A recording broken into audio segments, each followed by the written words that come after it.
What's going on, guys, and welcome back to another video. So things are getting worse, and one of the big questions I've been getting is, what should I do? Well, here's what I want to address today. Right now, the news has been coming out that Russia is trying to, or pretty much on the verge of a full-scale invasion. That's not where everything has started, but that's where things are ending up. We're already threatened with inflation at over 7.5% year over year. And any conflict with Russia would only cause more concerns of that inflation reaching 10% or more. We're still dealing with COVID, the case counts have been dropping, and deaths are declining as well. But another variant would throw the entire world for a loop right now. Now, currently things are getting worse. But the number one question that I get all the time here on this channel is, what should I be doing with my money right now? Here's the issue. Honestly, I wish there was a simple answer, but there is not. Everybody has a different situation that they're in. Now, I'm going to give you some tips from financial experts. This is not financial advice. What I recommend you do is look at your current situation and determine, should I be doing this? Should I be saving money? Should I be investing for the long term? And I get that question all the time. Because if you've been following my channel for the past few weeks, you know I pulled the majority of my money out of the stock market because I saw things were going to decline. Now, I sold. I made a lot of money from things I purchased in the past. I lost some money. I cut my losses. But now things are looking great. But here's what I can tell you. What I'm gonna explain to you, again, it's not financial advice because I want you to look at your specific situation. But the first thing that experts say is to make sure you have money sitting on the side in case of an emergency.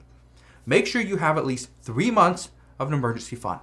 And the reason they say 3 months is because typically when there's a life-changing event, a life-altering event occurs, it takes about 3 months to get back on your feet. For instance, you have a death in the family. Maybe it hits you very hard. It would take you probably about 3 months. Let's say you lose your job. You lose your job. You spend a couple weeks, kind of moping around the house. Hey, why did I lose my job? You spend a few weeks, applying for new positions. You go on some interviews, and maybe after a month or two, get a job. And then let's say it takes a couple weeks to get your first paycheck. About 3 months. So that is why experts say 3 months. So if you currently have expenses of, let's say, $2,500 a month, multiply that by 3, which means you need $7,500 sitting in an emergency fund. All right? Start there. That's number one. Second thing is debt is actually a good thing right now. Now, financial experts say that with interest rates where they're currently at, still fairly low, and inflation expected to keep increasing, especially with the crisis in Russia and Ukraine. What they're saying is locking in low interest rates, whether it's real estate or even an automobile or a RV or whatever, doesn't matter. Locking in lower rates is considered a good move. Because just look at this. In 2021, interest rates for real estate were actually under 3%. Now, in 2022, we're already sitting over 4%, and many expect it's going to go higher. Here's the reason why. Inflation is going to go up. The Federal Reserve needs to increase rates in order to bring inflation down. Well, if the news from Russia and the crisis from Russia and Ukraine is actually causing inflation to go up even higher because of gas prices, guess what? The Federal Reserve has to act quicker. They need to be a little bit more aggressive, and maybe they raise rates faster. So chances are we could see interest rates for real estate up over 5%. Some are expecting 5% by the summer of 2022. Now, 5% might be an understatement. So just keep in mind that having debt in real estate, locking in a rate in real estate or for an automobile might be a good move, okay?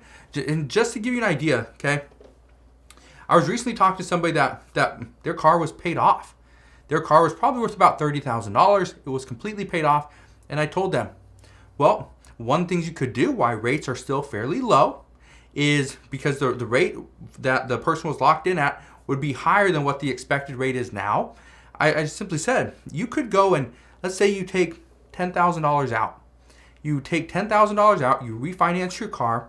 Great. Now you got $10,000 you can work with, and you got a rate that's locked in that's less than what you were paying before.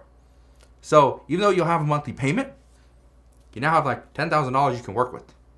So again, it's not financial advice, but according to experts, having some quality debt at this time when interest rates are going up and inflation is going up as well might be a good move, because that could be somewhat of a hedge against your inflation.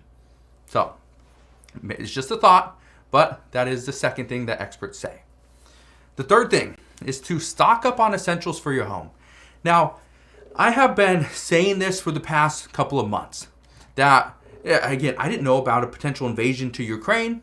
All I knew is inflation was expected to go up. The supply chain was expected to get worse. People are not going back to work as quickly as many people were predicting. But here's the reason why now you should be stocking up on essentials. Because with the potential invasion of Ukraine from Russia, some products cost more or even be more difficult to get.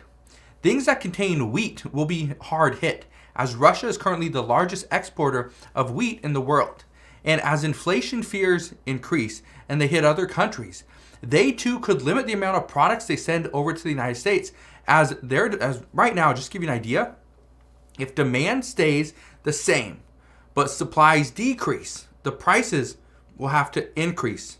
Okay? So it's not a great situation to be in, but that's currently where we're at. So if you can stock up on food, I'm not saying go and buy 10 packs of toilet paper like people were doing early on in the pandemic, but go have a couple extra packs.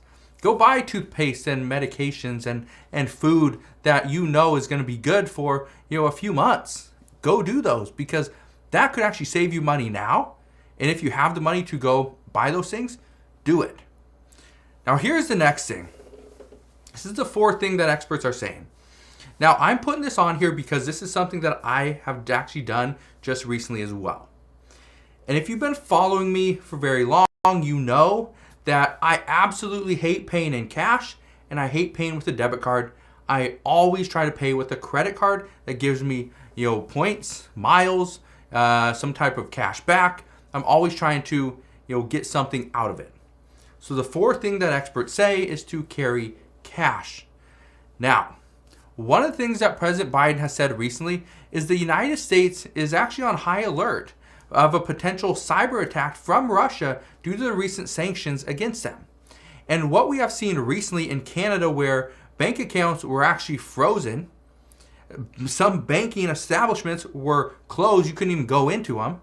Ukraine just today, they saw recent cyber attacks that shut down websites for many of their top banks. Now, right now, you want to make sure, and this is according to many experts, you want to make sure that in times like these, you have the ability to buy products in the event that a card transaction is declined or card transactions are completely down. So one thing I've done recently, I've actually started to carry cash. I don't carry a lot, okay? I carry about $100, that's it, because $100 would be more than I need, okay? Have it in 5s, 10s, and 20s, that's it. Now, I also just recently transferred Bitcoin into a wallet. So if everything got really bad all of a sudden and I need to buy items, hopefully whoever I'm buying the items from would accept Bitcoin. Now I know a lot of people don't, but some people would. So at this time, this is pretty much what I'm doing. I'm carrying some cash, and I also have Bitcoin sitting in a wallet. All right? So if you don't think things are going to get bad at this time, then maybe you don't need this. But if you do, I wouldn't take any chances. All right? So that's currently where we're at right now. But as always, as I know more, I promise I'll share all latest news and updates. Just want to thank you guys for watching. Just understand things are slowly getting worse. I just want you to be prepared for what could potentially happen. So again, thank you guys for watching. Consider subscribing, and I'll see you guys on the next one.